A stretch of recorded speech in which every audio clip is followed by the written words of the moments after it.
allowed to ask? Yes, you sir. questions? Yes, sir. Sure, I'll Okay. try my best. As a citizen of Covington, I do have a couple of questions. I was paying attention to your briefing.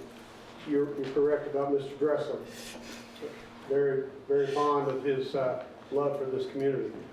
How much has the city of Covington received from your organization, let's say in the last 5 years? Approximately. Yeah, so we generally don't, like as a commission, do direct funding. What we do is like pass through from other federal grants. So like the Virginia Housing Authority, I don't know that number off the top of my head, but that grant came through when it was awarded for the Rivermont School.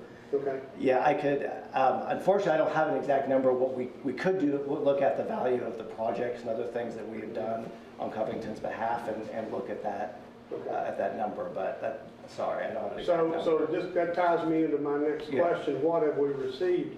Is the Rivermont School all that we have received from this commission? No, that I just wanted to provide that as one example. We do a lot of work. We're a planning agency, so a lot of what we do is setting up our communities to go through whatever required planning process is often necessary for future funding. So we do a lot of work, for example, with rural transportation, so working with VDOT to get things in place so that VDOT is able to construct things down the line. There's a lot of processes in place that we assist with, as an example. Right.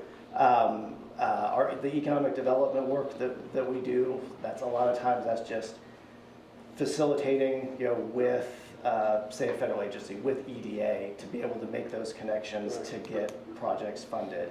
You know where I'm going here. Yeah, there's a lot. We don't get much EDA. Yeah, and I agree. And I mean, they're doing everything they can. Yeah. I understand that. And I support everything they do, but it doesn't seem to be a lot of dollars funneled back into Covington. Yeah, and so when I talked about the SEDS process, for example, you're exactly right. None of our localities, despite being a designated area to receive EDA funding, we have not been very successful anywhere across the region in receiving EDA. So part of the goal with this next plan update is to focus on, and work more closely with EDA. Like what do you want? How can we best set up projects, specific projects, to get funding?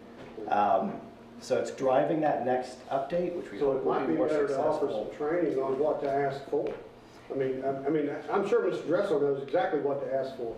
But like people like myself, Chief Smith, and other people in the community who, have a vested interest, we need to know what to ask him to help us to try and get if we can. And I hope that makes sense. Yeah, it does. And I think a lot of what we try to do, and some federal agencies, ARC, EDA as examples, they go to the regional agency first. And there's, like us or in other states, there's equivalents to identify, to try to identify needs and to establish those relationships. So, funneling questions through us and trying to figure out, what does that federal funder need or state funder need, and particularly, most of these folks like multi-jurisdictional, big, efficient programs. So if we can have that conversation and say, well, is there a need across the Highlands that we can maybe package into this, would that be more successful? But it is a process that we're working through. And my last question is, you showed the picture of the FEMA. A lot of areas in Covington are in flood-prone areas. Sure. Recently, you mentioned Helene.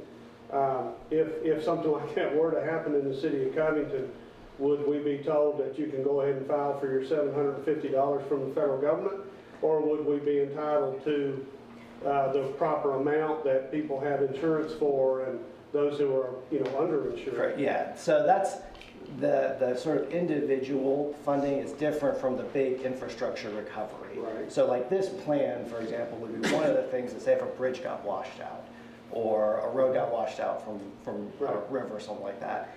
This is the thing that would allow you to go after USDA or DOT or whatever kind of funding that was made available.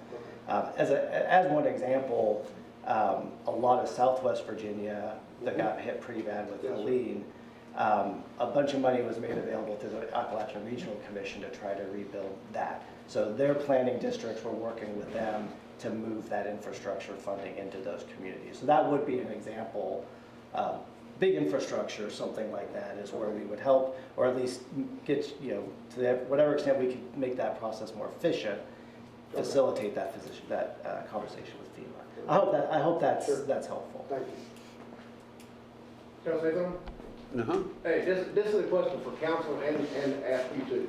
All right, is it possible that, some citizens can get together, like the funding and grant, somebody who knows business-wise and what y'all do, work with y'all to get more grants and more funding for the city of Covington? I mean, can a group of people come together and do that?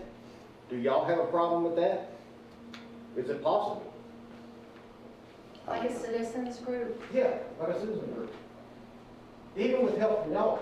We'd have to, council's got to all agree. I can't just agree. Well, I didn't say you, I said y'all. Right. I'm not pinpointing any Okay, person, I'm okay. saying y'all as a council. I wouldn't see any reason why not. Generally, as long as our locality comes to us and says, we would like you to research this project or identify this funding source or apply for this grant, if there's a citizens group that's identified a need and city council comes to us and says, we support, going after It this. would help the county, it would help the city, and people could help the council too, instead of laying everything at y'all's feet. Let some of the businessmen, Lee was in here somewhere, hell, he's got a heck of a business head on him, and would help with the funding and grant, for the city. Yeah, whatever council comes to us to ask for, that's our job from the state, is to try to help you access those resources. So however you want to develop those projects and send them our way, we're absolutely receptive to that, as long as it's something that the community has gotten behind and decides that they want and has kind of come through our work program process. I want to say thank you. Appreciate your time. Safe travels back home. And for the folks and some of the questions, thank you all. These folks are a wonderful resource to us. We're not all about, we'd like to, but we're not discussing all nickels and dimes when we communicate. It's helping us with direction. And I will say that they are very actively involved in economic development in the Alleghany Highlands.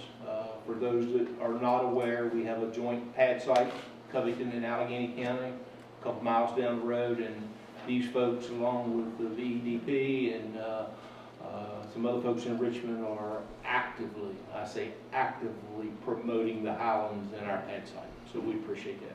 Thank you. Thank you. Safe travels. Thank you so much. Thanks, sir. Thank you. Thank you.